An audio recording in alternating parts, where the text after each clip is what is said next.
Это новости в прямом эфире, в студии Юлия Великодная. И в этом выпуске. Состояние косули проверят сотрудники зоопарка. Дикое животное обнаружили на футбольном поле. Шепот Алдана. Экстремалы собираются в трехнедельную экспедицию. ИСЭХ в Верхневилюйском районе. Праздник посвящен памяти Исидора Барахова.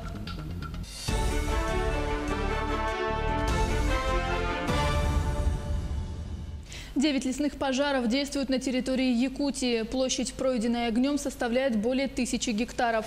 Об этом сообщили в Департаменте по лесным отношениям республики. Действующих пожаров 7 в Верхневилюйском, Ленском, Мирнинском и Нюрбинском районах. 2 пожара локализованы в Мирнинском и Нюрбинском районах.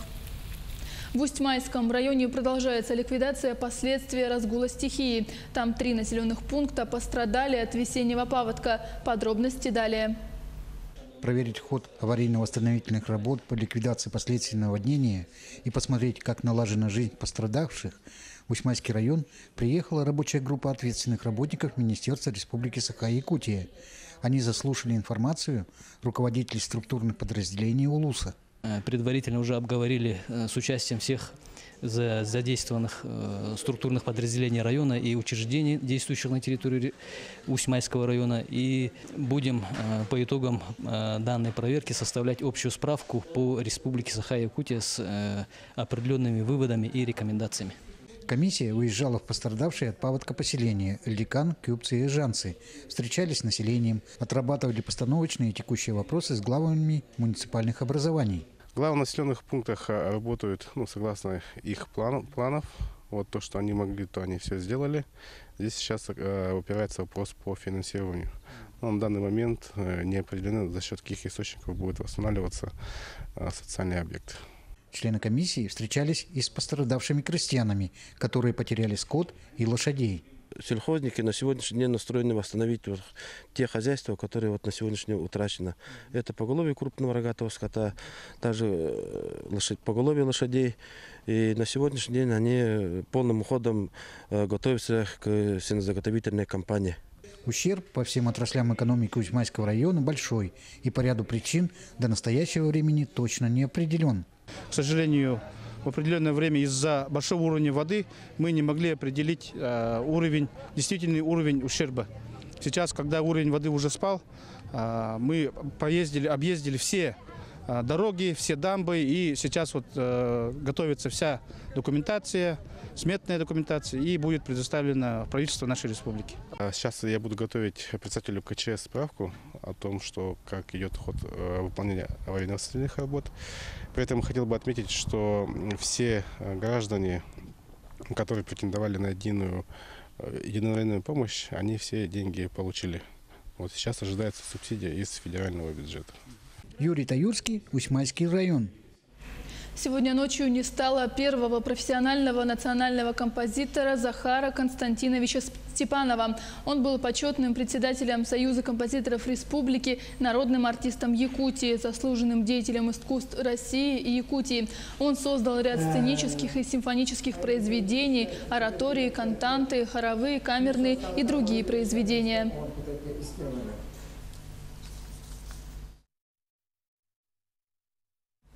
Дикую косулю обнаружили жители поселка Нижний Бестях в Мегино-Кангаласском районе. Животное лежало на футбольном поле рядом с одной из школ. Несмотря на то, что видимых ран у косули нет, животное не встает на ноги уже 3-й день. Местные жители обратились в зоопарк. Специалисты Артодайду планируют выехать на место. После осмотра животного будет принято решение о его дальнейшей судьбе.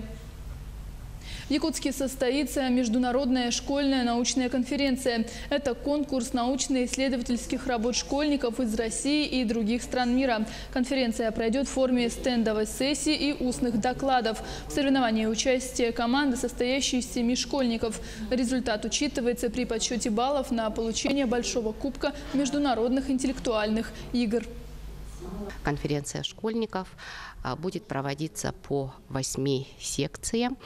И будет проводиться по скажем так, 3 сессиям. Конференция на сегодняшний день подали заявки на участие 87 участников, из них 24 участника из зарубежных стран, 3 участника из регионов Российской Федерации и остальные участники, это 57 участников, из нашей республики.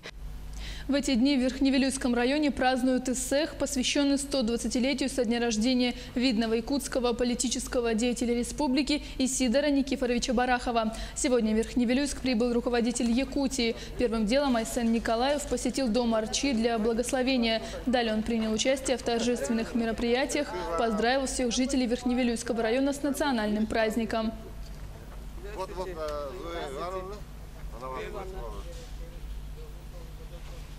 Сегодня сборная России сыграют 3-ю игру отборочного тура чемпионата мира по футболу против сборной Уругвая. Московский метрополитен облегчил жизнь футбольным болельщикам. Игры чемпионата мира можно смотреть прямо в вагонах. Подробности в репортаже агентства «Рейтер».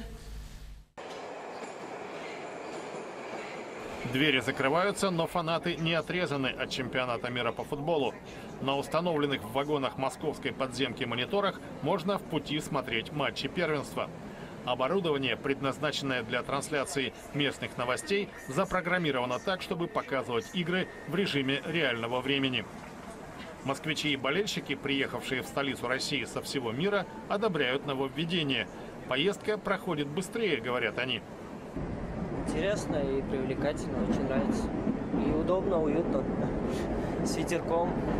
Допустим, я много езжу в метро, а как время пролетает, не замечаю, как благодаря футболу. Я очень доволен, время мое занято.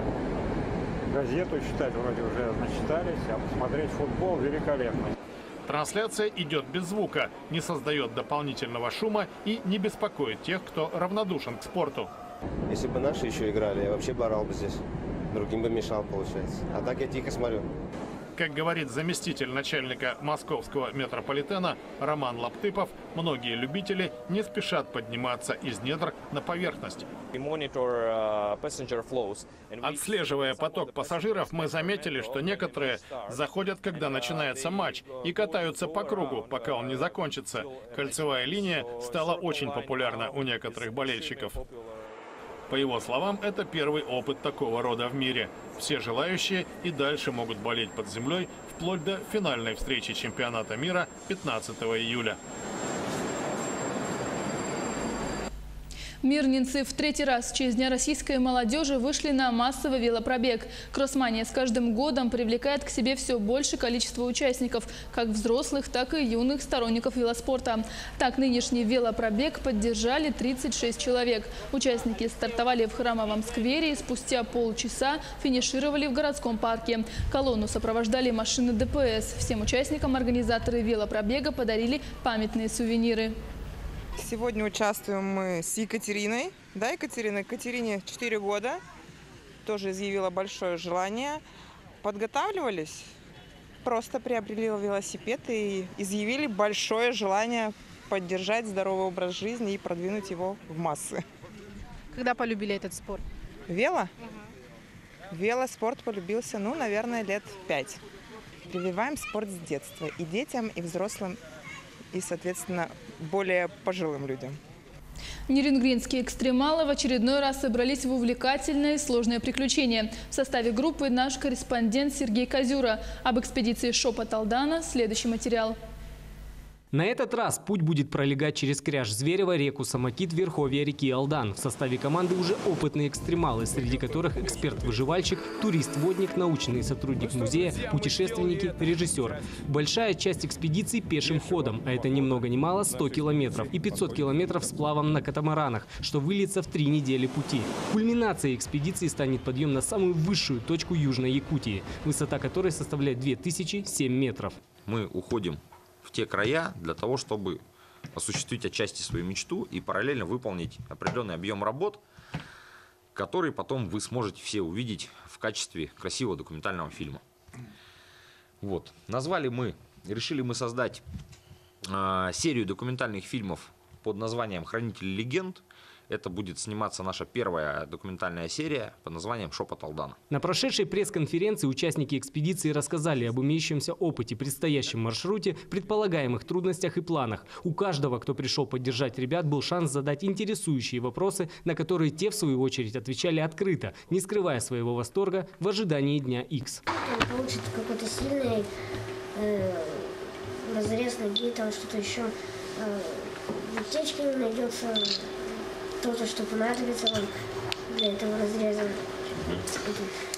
Рация не сработает, что вы будете делать? У нас для этого ружья. На самом деле, очень хорошо. Молодец, хороший вопрос. Конечно, у нас аптечка подготовлена.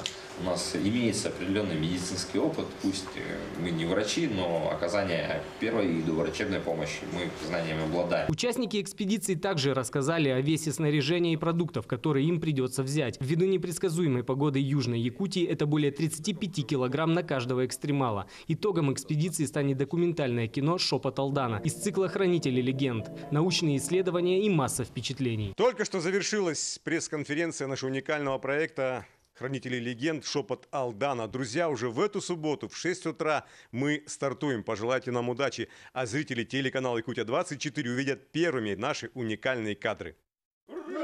Игорь Акимов, Лилия Ягудина, Сергей Козюра, Нерюнгри. Таковы новости к этому часу. Оставайтесь с нами.